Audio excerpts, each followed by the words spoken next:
It is October 12th, 1492. Christopher Columbus and his crew, after more than a month of non-stop cruising, have reached the shore. Finally, after their 2-month voyage, they believed they had found a new sea route to India. The only thing they got wrong is that they didn't land in India. They just unknowingly found a completely new continent, America.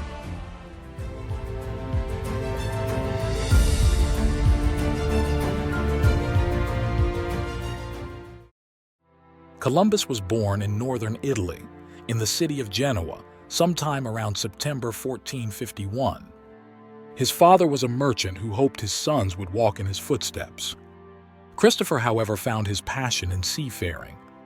At 14, he embarked on his first voyage to the Greek island Chios and Tunisia. During his youth, he gained experience in ship steering and navigation, even working briefly as a mercenary for René of Anjou. In 1476, he arrived in Portugal, representing the merchant house of Centurions of Genoa. Here, he also studied literary works of renowned figures such as Marco Polo. His position led him to many places such as Iceland, Africa, England, and Porto Santo, where he met his future wife, Filipa Moniz Perestrello. In 1479, he resigned and returned to Portugal to work as a map draftsman. In his time, the theory that the Earth is round was widely renowned, which, coupled with his education, led to his idea. He was convinced that by sailing westward, he would reach Asia. Therefore, in 1484, he began searching for a sponsor to finance his voyage. He presented his calculations to King John II of Portugal, who declined his offer. In the following years, Columbus traveled across Europe seeking a sponsor with no luck. After many rejections, Queen Isabel of Castile agreed to finance his expedition. At first, Columbus's negotiations with the royal court failed because of his demands, but thanks to his connections, they ultimately agreed to his terms. On August 3, 1492, 3 ships, Niña, Pinta, and Santa Maria, departed from the Spanish harbor of Palos de la Frontera. The first problem occurred after 3 days of the voyage when they had to stop on the island of Gran Canaria to repair the rudder of the Pinta. On September 1st, everything was ready, and Columbus's fleet set sail again. Their last stop was on September 6th at the island of La Gomera, which was the final known port on their route. After almost 6 weeks of non-stop sailing, the crew was on the verge of revolt.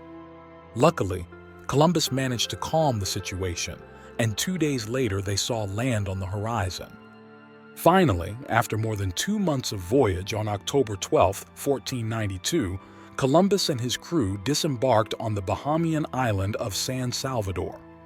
Here, they encountered local natives whom Columbus, thinking they had landed in India, called Indians.